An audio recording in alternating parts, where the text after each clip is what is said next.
Super star ಗಿರಿಗೆ break. KL ರಾಹುಲ್ರಿಗೆ RCB ಕೋಕ್. ಬೆಂಗಳೂರಿಗೆ ಬಂದ ಮತ್ತೊಬ್ಬ ಮಲಿಂಗ. ರಾಯಲ್ ಚಾಲೆಂಜರ್ಸ್ಗೆ ಮತ್ತೆ ಕಿಂಗ್ ಕ್ಯಾಪ್ಟನ್. ನಮಸ್ಕಾರ ಸ್ನೇಹಿತರೆ. ಕ್ರಿಕೆಟ್ ಅಭಿಮಾನಿಗಳು ತುಂಬಾ ಕಾಯ್ತಾ ಇದ್ದ IPL ಮೆಗಾ ಆಕ್ಷನ್ ಅಂತ್ಯವಾಗಿದೆ. ಝೆಡ್ಡಾದಲ್ಲಿ ಮರುಭೂಮಿಯಲ್ಲಿ ದುಡ್ಡಿನ ಸುನಾಮಿ ಹರಿದಿದೆ.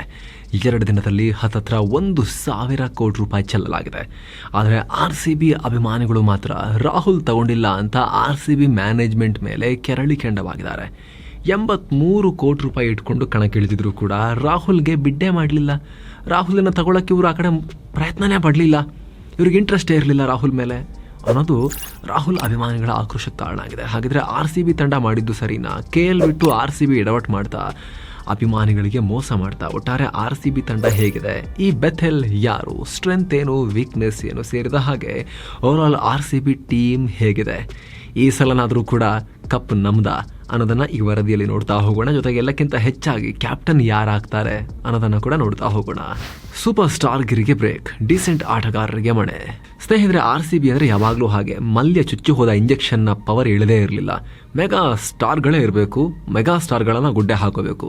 ಬಿಗ್ ಬಜೆಟ್ ಸಿನಿಮಾದಲ್ಲಿ 2-3 ಸೂಪರ್ ಸ್ಟಾರ್ಗಳಿರೋ ಥರ RCBಲಿ ಯಾವಾಗಲೂ ಹೆವಿ ವೇಟ್ಸ್ ಇದ್ದೇ ಇರ್ತಾ ಇದ್ರು. ಅದು ಹಿಂದೆ ಗೇಲ್ ABD ವಿರಾಟ್ ಜೋಡಿ ಇರ್ಬೋದು, ಆನಂತರ ಫಾಫ್ ಕೊಹ್ಲಿ ಮ್ಯಾಕ್ಸ್ವೆಲ್ ಜೋಡಿ ಇರಬಹುದು. ಯಾವಾಗಲೂ ಈ ರೀತಿ 3 ಹೈ ಪ್ರೊಫೈಲ್ ಆಟಗಾರರು RCB ಬ್ಯಾಟಿಂಗ್ ಲೈನಪ್ನಲ್ಲಿ ಕಾಣಿಸ್ಕೊಳ್ತಾ ಇದ್ರು.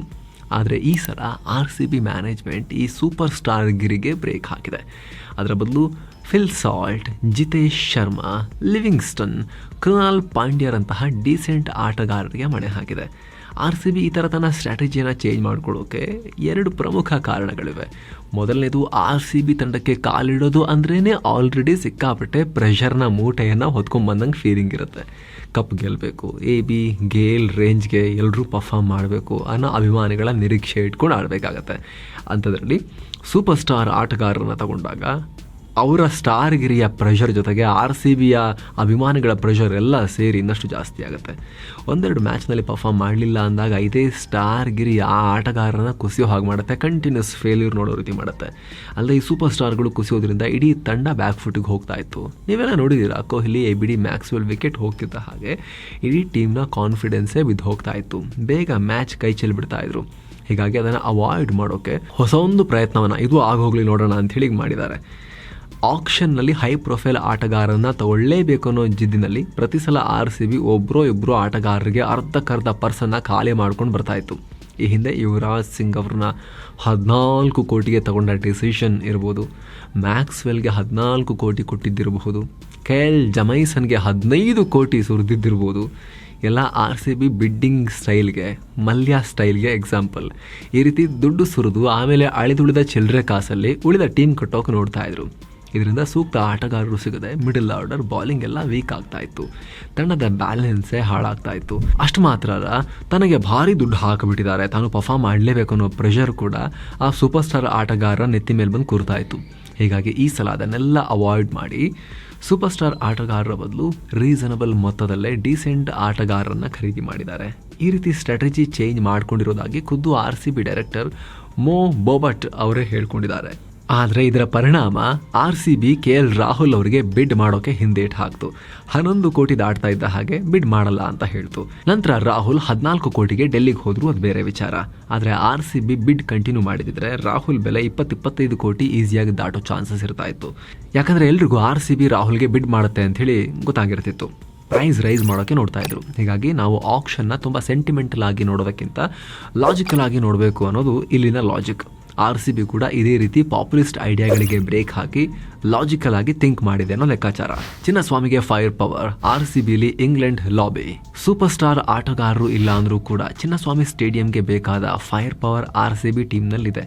ಚಿನ್ನಸ್ವಾಮಿಯಲ್ಲಿ ಡಿಫೆಂಡ್ ಮಾಡಿ ಗೆಲ್ಲೋದಂತೂ ಸುಳ್ಳು. ಹೀಗಾಗಿ ಪ್ರತಿ ಸಲ ನಾವು ಎದುರಾಳಿ ತಂಡದ ಬ್ಯಾಟಿಂಗ್ನ ಮೀರಿಸಿ ಗೆಲ್ಲಬೇಕಾಗತ್ತೆ. ಇದಕ್ಕೆ ಭರ್ಜರಿ ಹಿಟ್ಟರ್ಗಳ ಅವಶ್ಯಕತೆ ಇರುತ್ತೆ. ಅಂಥ ಆಟಗಾರರು ಈ ಟೀಮ್ನಲ್ಲಿದ್ದಾರೆ. ನೀವಿಲ್ಲಿ ನೋಡ್ತಾ ಇದ್ದೀರಾ, Phil Salt hitter, Livingstone, Tim David, Romario Shepherd, Jacob Bethell ಇವರೆಲ್ಲ ದೊಡ್ಡ ದಾಂಡಿಗರು, ಸರಿಯಾಗಿ ಚಚ್ಚೋರು. ಇಂಗ್ಲೆಂಡ್ ಬ್ಯಾಟರ್ ಫಿಲ್ ಸಾಲ್ಟ್ ಕಳೆದ ಸೀಸನ್ನಲ್ಲಿ KKRಗೆ ಜೇಸನ್ ರಾಯ್ರ ರಿಪ್ಲೇಸ್ಮೆಂಟ್ ಆಗಿ ಬಂದು ಧೂಳೆಬ್ಬಿಸಿದಂಥ ಪ್ಲೇಯರ್. ಓಪನಿಂಗ್ನಲ್ಲಿ ಬಂದು ಭರ್ಜರಿಯಾಗಿ ಬಾರಿಸಿ ಹೋಗ್ತಿದ್ರು. RCB ವಿರುದ್ಧನೇ 14 ಬಾಲ್ಗೆ 48 ರನ್ ಚಚ್ಚಿದ್ರು. 12 ಮ್ಯಾಚಲ್ಲಿ 182 ಸ್ಟ್ರೈಕ್ ರೇಟ್ನಲ್ಲಿ 435 ರನ್ ಬಾರಿಸಿದ್ದಾರೆ. 40ಯ ಎವರೇಜ್ ಇದೆ. ಎಲ್ಲಕ್ಕಿಂತ ಹೆಚ್ಚಾಗಿ ICC number 1 T20 batter, wicket keeping ಕೂಡ ಮಾಡ್ತಾರೆ. ಲಿವಿಂಗ್ಸ್ಟನ್, ಟಿಮ್ ಡೇವಿಡ್ ಬಗ್ಗೆ ಅಂತೂ ನಿಮಗೆ ಗೊತ್ತೇ ಇದೆ.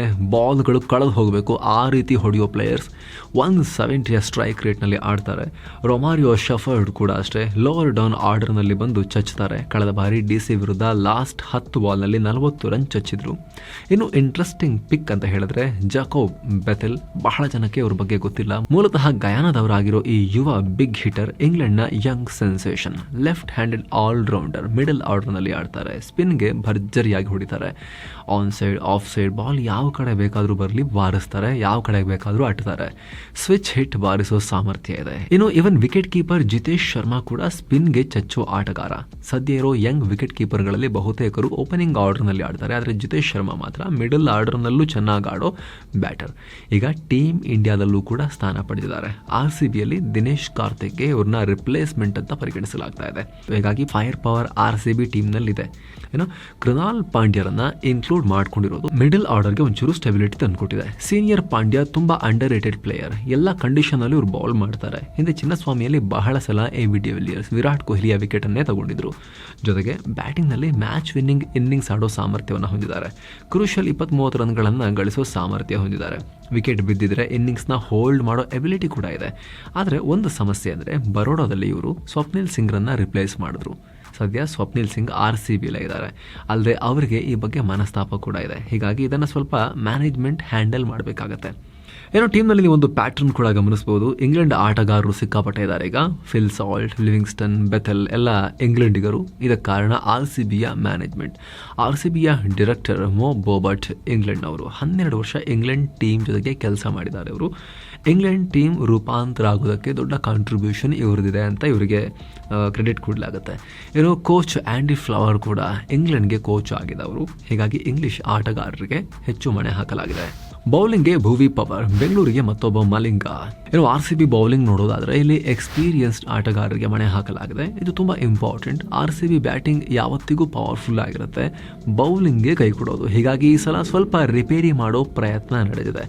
ಕಳೆದ ಸಲ Alzarri Joseph, ಲಾಕಿ Ferguson, Akash Deep ಹೀಗೆ ಯಗ್ಗಾಮುಗ್ಗ ಬಾಲ್ ಎಸೆಯೋ ಫಾಸ್ಟ್ ಬೌಲರ್ಗಳಿಂದ ಚಿನ್ನಸ್ವಾಮಿಯಲ್ಲಿ ಬ್ಯಾಟರ್ಗಳನ್ನು ಕಟ್ ಹಾಕುವುದು ಅಂತ RCB ಲೆಕ್ಕಾಚಾರ ಮಾಡಿತ್ತು, ಪ್ಲಾನ್ ಮಾಡ್ಕೊಂಡಿತ್ತು. ಆದರೆ ಮ್ಯಾಚಲ್ಲಿ ಆಡಕ್ಕೆ ಹೋದಾಗ ಎಲ್ಲ ಸ್ಟ್ರಾಟಜಿಗಳು ಸಿಕ್ಕಾಪಟ್ಟೆ ಉಲ್ಟಾ ಹೊಡೆದಿದ್ವು. ಬಾಲ್ ಎಷ್ಟು ವೇಗವಾಗಿ ನುಗ್ತಾ ಇದ್ವು ಬ್ಯಾಟರ್ಗಳ ಕಡೆಗೆ, ಬ್ಯಾಟಿಗೆ ತಾಗಿದ್ಮೇಲೆ ಅಷ್ಟೇ ವೇಗವಾಗಿ ಬೌಂಡ್ರಿ ಆಚೆಗೆ ಚಿಮ್ತಾ ಇದ್ವು. ಕೆಲವೊಂದು ಸಲ ಅಲ್ಜರಿ ಜೋಸೆಫ್ರ ಎಸೆತಗಳು ಎಡ್ಜಾಗಿ 6 ಹೋಗಿದ್ದು ಕೂಡ ಉಂಟು. ಹೀಗಾಗಿ ಈ ಸಲ ಆ ಸ್ಟ್ರಾಟಜಿ ಬಿಟ್ಟು ಅನುಭವಿ ಬೌಲರ್ಗಳು ಸ್ವಲ್ಪ ಹೊಡೆಸ್ಕೊಂಡ್ರು ಪರವಾಗಿಲ್ಲ, ಆರಂಭದಲ್ಲೇ ವಿಕೆಟ್ ಎತ್ತಿ ಬ್ಯಾಟಿಂಗ್ಗೆ ಒಂದಷ್ಟು ವೇಗವನ್ನು ಬ್ಯಾಟಿಂಗ್ನ ವೇಗವನ್ನು ಸ್ವಲ್ಪ ಹಿಡಿದು ಹಾಕುವಂಥ ಬೌಲರ್ಗಳನ್ನು ಹುಡುಕಬೇಕು ಅಂತ ನೋಡ್ತಾ ಇದ್ರು. ಅದರಲ್ಲಿ ಭುವನೇಶ್ವರ್ ಕುಮಾರ್ ಬೆಸ್ಟ್ ಅಂತ ಅನಿಸಿದೆ RCBಗೆ. Swing king, IPL one of the legend. Bravo ಬಿಟ್ಟರೆ IPLನಲ್ಲಿ ಅತಿ ಹೆಚ್ಚು ವಿಕೆಟ್ ತೆಗೆದ ಪೇಸ್ ಬೌಲರ್. 3 ಸಲ ಪರ್ಪಲ್ ಕ್ಯಾಪ್ ಗೆದ್ದಿದ್ದಾರೆ. ಇಂತಹ ಭುವಿ ಈಗ RCBಗೆ ಆಡ್ತಾರೆ. ಇನ್ಫ್ಯಾಕ್ಟ್ 2009ರಲ್ಲಿ RCBಯಿಂದನೇ IPLಗೆ ಕಾಲಿಟ್ಟಿದ್ರು. ಈಗ ಮತ್ತೆ ರಿಟರ್ನ್ ಆಗಿದ್ದಾರೆ. ಆದರೆ ಭುವಿಯ ಪೀಕ್ ಟೈಮ್ನಲ್ಲಿ ಅವರ ಏಜ್, ಇವಾಗ ಅವರ ಏಜ್ ಅದನ್ನು ಕೂಡ ನೋಡ್ಕೋಬೇಕು, ಮೈಂಡಲ್ಲಿ ಇಟ್ಕೋಬೇಕು. ಭುವಿಗೀಗ 34 ವರ್ಷ ಆಯಿತು. ಫಾಸ್ಟ್ ಬೌಲರ್ಗೆ 34 ಸ್ವಲ್ಪ ಜಾಸ್ತಿನೇ ಏಜ್ ಅದು. ಆದರೆ ಇದನ್ನು ಮೀರಿ ಭುವಿ ಚೆನ್ನಾಗಿ ಬೌಲಿಂಗ್ ಮಾಡಲಿ ಅನ್ನೋ ನಮ್ಮ ಆಸೆ. ಜಾಶ್ ಹ್ಯಾಸಲ್ವುಡ್ ಕೂಡ ಸದ್ಯ ಆಸ್ಟ್ರೇಲಿಯಾದ ಒಳ್ಳೆ ಬೌಲರ್. RCB player. 2022ರ ಸೀಸನಲ್ಲಿ 12 ಮ್ಯಾಚ್ಗೆ 20 ವಿಕೆಟ್ ತೆಗೆದಿದ್ರು. ಪರ್ಪಲ್ ಕ್ಯಾಪ್ ಕಂಟೆಂಡರ್ ಆಗಿದ್ರು. ಆದರೆ ನಂತರ ಇಂಜುರಿಯಿಂದಾಗಿ 2 ಸೀಸನ್ ಆಡಿರಲಿಲ್ಲ. ಈಗ ವಾಪಸ್ ಆಗಿದ್ದಾರೆ. ಚಿನ್ನಸ್ವಾಮಿಯಲ್ಲಿ ಬೌಲಿಂಗ್ನಿಂದ ಮ್ಯಾಚ್ ಗೆಲ್ಸೋಕೆ ಏನಾದರೂ ಎಕ್ಸ್ ಫ್ಯಾಕ್ಟರ್ಗಳು ಬೇಕೇ ಬೇಕು. ಮಲಿಂಗಾರಂತಹ ಬೌಲರ್ಗಳು ಬೇಕು. RCB ಈಗ ಮಲಿಂಗಾನ ತರಕ್ಕಾಗಲ್ಲ. ಹೀಗಾಗಿ ಅವರ ಪ್ರತಿರೂಪದಂತೆ ಬೌಲ್ ಮಾಡೋ ನುವಾನ್ ತುಷಾರರನ್ನು ಕರ್ಕೊಂಡ್ಬಂದಿದೆ. ಥೇಟ್ ಮಲಿಂಗ ರೀತಿಯಲ್ಲಿ ಬೌಲ್ ಹಾಕೋ ಈ ಲಂಕಾ ಬೌಲರ್ ಅವರಂತೆ ಕಾಲಿಗೆ ಹಾಕಿ ವಿಕೆಟ್ ತೆಗೆಯೋ ಸಾಮರ್ಥ್ಯವನ್ನು ತೋರಿಸಿದ್ದಾರೆ. ಇಂಟರ್ನ್ಯಾಷನಲ್ನಲ್ಲಿ ಆಡಿರೋ 12 ಮ್ಯಾಚ್ಗಳಲ್ಲಿ 20 ವಿಕೆಟ್ ತೆಗೆದಿದ್ದಾರೆ. ಅದರಲ್ಲಿ ಒಂದು ಹ್ಯಾಟ್ರಿಕ್, ಒಂದು 5 ವಿಕೆಟ್ನ ಗೊಂಚಲು ಕೂಡ ಇದೆ. ಹೀಗಾಗಿ ಡೆತ್ ಓವರ್ನಲ್ಲಿ ಚಿನ್ನಸ್ವಾಮಿಯಲ್ಲಿ ಬ್ಯಾಟರಿಗಳನ್ನು ಕಟ್ಟಿ ಹಾಕೋಕೆ ಅವರು ಕ್ರೂಷಿಯಲ್ ಆಗ್ತಾರೆ ಅನ್ನೋ ಹೋಪ್ RCBಗಿದೆ. ಕಿಂಗ್ ಮತ್ತೆ ಕ್ಯಾಪ್ಟನ್. RCBಗೆ ಕಿಂಗ್ ಕೊಹ್ಲಿ ಮತ್ತೆ ಕ್ಯಾಪ್ಟನ್ ಆಗೋದು ಕೂಡ ಬಹುತೇಕ ಫಿಕ್ಸ್ ಆಗಿದೆ. ಯಾಕಂದರೆ ಟೀಮ್ನಲ್ಲಿ ವಿರಾಟ್ ಬಿಟ್ಟರೆ ನಾಯಕತ್ವದ ಹೊರೆಯನ್ನು ನಿಭಾಯಿಸುವಂತಹ ಪ್ಲೇಯರ್ಸ್ ಯಾರೂ ಇಲ್ಲ. ರಜತ್ ಪಟಿದಾರ್, ಕೃನಾಲ್ ಪಾಂಡ್ಯ ಇದ್ದಾರೆ. ಆದರೆ ಅವ್ರನ್ನೆಲ್ಲ ಕ್ಯಾಪ್ಟನ್ಸಿ ಕಂಟೆಂಡರ್ಸ್ ಅಂತ ಹೇಳೋಕ್ಕಾಗಲ್ಲ. ಕಳೆದ ಸಲ ವಿರಾಟ್ ಟೀಮ್ ಇಂಡಿಯಾ ಕ್ಯಾಪ್ಟನ್ ಕೂಡ ಆಗಿದ್ರು. ಸಾಕಷ್ಟು ಜವಾಬ್ದಾರಿ ಕೂಡ ಇತ್ತು. ಹೀಗಾಗಿ ಒತ್ತಡವನ್ನು ಕಡಿಮೆ ಮಾಡ್ಕೊಳ್ಳೋಕೆ RCB ಕ್ಯಾಪ್ಟನ್ ಕ್ಯಾಪ್ಟನ್ಸಿಯನ್ನು ಬಿಟ್ಟಿದ್ರು. ಆದರೆ ಈಗ ಅಂತಹ ಯಾವುದೇ ಲೀಡರ್ಶಿಪ್ ಕಮಿಟ್ಮೆಂಟ್ಸ್ ಅಥವಾ ಭಾರ ಅವ್ರ ಮೇಲಿಲ್ಲ, ಫ್ರೀ ಇದ್ದಾರೆ. ಜೊತೆಗೆ ವಿರಾಟ್ ಯಾವಾಗಲೂ ಈ ಥರ ತೆರೆಮರೆಯಲ್ಲಿರೋಕೆ ಇಷ್ಟಪಡಲ್ಲ. He wants challenges, he wants to fight, he wants to be in mainstream ಅನ್ನೋದು ಎಲ್ರಿಗೂ ಕೂಡ ಗೊತ್ತಿರುವಂಥ ವಿಚಾರ. ಹೀಗಾಗಿ ಮತ್ತೆ ವಿರಾಟ್ RCBಯ ಸಾರಥ್ಯ ವಹಿಸುವುದು ಪಕ್ಕಾ. ಎಡಗೈ ಇಲ್ಲ, ಸ್ಪಿನ್ನರ್ ಹೊಡೆತ. ಸರಿ, RCB ಇಲ್ಲಿ ಸಲ ವೀಕ್ನೆಸ್ ಏನಾಗುತ್ತೆ? ಏನೂ ಇಲ್ವಾ? ಎಲ್ಲ ಪರ್ಫೆಕ್ಟ್ ಆಗಿದೆಯಾ? ಖಂಡಿತ ಹಾಗೇನಿಲ್ಲ. ನೀವು ಇಲ್ಲಿ RCB ಪ್ಲೇಯಿಂಗ್ 12 ನೋಡಬಹುದು. Virat, Salt, Patidar, Livingstone, Jitesh Sharma, Tim David, Krunal Pandya ಇದ್ದಾರೆ. ಟಾಪ್ 6ನಲ್ಲಿ ಕೇವಲ ಒಬ್ಬ ಮಾತ್ರ ಲೆಫ್ಟ್ ಹ್ಯಾಂಡ್ ಬ್ಯಾಟರ್ ಇದ್ದಾರೆ. ಚೆನ್ನೈ, ಕಲ್ಕತ್ತಾದಂತಹ ಗ್ರೌಂಡ್ಗಳಲ್ಲಿ 3-4ನೇ ಪಿಚ್ ಬಳಸಿದಾಗ ಒಂದು ಬದಿ ಶಾರ್ಟ್ ಇರುತ್ತೆ. ರೈಟ್ ಲೆಫ್ಟ್ ಎರಡೂ ರೀತಿ ಬ್ಯಾಟರ್ ಇದ್ದರೆ ಈ ಅಡ್ವಾಂಟೇಜ್ ತಗೋಬಹುದು, ಎರಡೂ ಬದಿ ಬಾರಿಸ್ಬೋದು. ಆದರೆ RCBಗೆ ಈ ಕೊರತೆ ಕಾಡಬಹುದು. ಜಾಕೋಬ್ ಬೆಥೆಲ್, ಪಡಿಕಲ್ರನ್ನ ಆಡಿಸಿದ್ರೆ ಈ ಸಮಸ್ಯೆ ಸಾಲ್ವ್ ಆಗಬಹುದು. ಆದರೆ ಇದರಿಂದ ತಂಡದ ಬ್ಯಾಲೆನ್ಸ್ ಹಾಳಾಗುತ್ತೆ. ಇನ್ನು ನೀವಿಲ್ಲಿ ನೋಡಬಹುದು ಅಟ್ಯಾಕಿಂಗ್ ಸ್ಪಿನ್ನರ್ ಕೊರತೆ ಕೂಡ RCBಗೆ ಇದೆ. ಚಹಲ್ಗೆ RCB ಜಾಸ್ತಿ ಟ್ರೈ ಮಾಡಲೇ ಇಲ್ಲ. ಆತ ಆಡಮ್ ಜಾಂಪ 100ರಂತಹ ಸ್ಪಿನ್ನರ್ಗೂ ಬಿಡ್ ಮಾಡಲಿಲ್ಲ. ಹೀಗಾಗಿ ಸದ್ಯ KKRನ ಸೂರ್ಯ ಶರ್ಮಾ ಅಷ್ಟೇ ಇದ್ದಾರೆ. ಇವರು ಒಳ್ಳೆ ಸ್ಪಿನ್ನರೇ, ಆದರೆ ಅನುಭವಿ ಅಲ್ಲ ಅಷ್ಟೇ. ಮತ್ತೆ ಇಂದಿನಂತೆ RCB ಈ ಸಲ ಕನ್ನಡಿಗರು ಅಂತ ನೋಡೋಕೆಲ್ಲ ಹೋಗಿಲ್ಲ. ವೈಶಾಖ್, ವಿಜಯ್, ಅಭಿನವ್ ಮನೋಹರ್ ಅಂತಹ ಆಟಗಾರರಿದ್ರು, ಬಿಡ್ ಮಾಡಿ ತಗೊಂಡಿಲ್ಲ. ಕೊನೆಗೆ ಕನ್ನಡಿಗರು ಯಾರಿಲ್ಲ ಅಂದ್ರೆ ಹೇಗೆ ಅಂತ ಹೇಳಿ ಈ ಮುಂಚೆಯಿಂದ ಇಟ್ಕೊಂಡು ಬಂದಿರೋ ಮನೋಜ್ ಬಾಂಡ್ಗೆ ಅವ್ರನ್ನ ರಿಟೈನ್ ಮಾಡ್ಕೊಂಡ್ರು. ಅಲ್ಲೇ ಕೊನೆ ರೌಂಡ್ನಲ್ಲಿ ಪಡಿಕಲ್ರನ್ನ ಕೂಡ ಬೇಸ್ ಪ್ರೈಸ್ಗೆ ತಗೊಂಡ್ರು. ಆದರೆ ಇಬ್ಬರನ್ನು ಆಡ್ಸೋ ಡೌಟ್. ಇದುವರೆಗೂ ಮನೋಜ್ ಬಾಂಡ್ಗೆ ಒಂದು ಚಾನ್ಸೇ ಕೊಡಲಿಲ್ಲ ಇವರು. ಇನ್ನು ಬಹಳ ಜನಕ್ಕೆ RCB will Jacks, Maxwell, Siraj, Faf du Plessis ಅವರಿಗೆ RTM ಬಳಸಲೇ ಇಲ್ವಲ್ಲ, ಇಟ್ಕೋಬೋದಾಗಿತ್ತಲ್ಲ ಅನ್ನೋದು ಬೇಸರ ತರಿಸಿದೆ ತುಂಬಾ ಜನಕ್ಕೆ. ಇಲ್ಲಿ ಮ್ಯಾಕ್ಸ್ವೆಲ್, ಸಿರಾಜ್, ಡು ಪ್ಲೆಸಿರನ್ನ ತಗೊಳ್ಳೋದೇ ಬೇಡ ಅಂತ RCB ಡಿಸೈಡ್ ಮಾಡಿ ಆಗಿತ್ತು. ಆದ್ರೆ ವಿಲ್ ಜಾಕ್ಸ್ಗೆ ಬಿಡ್ ಮಾಡದೇ ಇರೋದು ಆಕ್ಷನ್ ಡೈನಾಮಿಕ್ಸ್ ನಿಂದ. ಯಾಕಂದ್ರೆ ವಿಲ್ ಜಾಕ್ಸ್ ಹೆಸರು ಕೊನೆಯಲ್ಲಿ ಬಂತು. ಅಷ್ಟೊತ್ತಿಗಾಗಲೇ RCB ಫಿಲ್ ಸಾಲ್ಟ್, ಲಿವಿಂಗ್ಸ್ಟನ್ ರನ್ನ ತಗೊಂಡಾಗಿತ್ತು. 3 ಜನ ಒಂದೇ ರೀತಿಯ ಪ್ಲೇಯರ್ಸ್. ಹೀಗಾಗಿ ಆಲ್ರೆಡಿ ಅವರೆಲ್ಲ ಇರೋದ್ರಿಂದ ವಿಲ್ ಜಾಕ್ಸ್ ತಗೊಳ್ಳೋದು ಸರಿ ಅಂತ ಇವರಿಗೆ ಅನಿಸ್ಲಿಲ್ಲ. But Will Jacks match winning player ಅನ್ನೋದ್ರಲ್ಲಿ ಯಾವುದೇ ಡೌಟ್ ಇಲ್ಲ. ತಗೊಂಡಿದ್ರೆ ಚೆನ್ನಾಗಿರ್ತಾ ಇತ್ತು.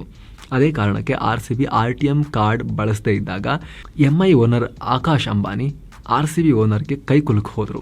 ಸೊ ಫ್ರೆಂಡ್ಸ್, ಇದಾಗಿತ್ತು IPL ಹರಾಜಲ್ಲಿ RCB ಮಾಡ್ಕೊಂಡಿರೋ ಟೀಮ್ ಕಾಂಬಿನೇಷನ್ ಅನ್ನ ಅನಲೈಸ್ ಮಾಡೋ ಪ್ರಯತ್ನ. Thank you so much. ಮತ್ತೆ ಭೇಟಿ ಆಗ್ತಿರೋಣ. ನಮಸ್ತೆ.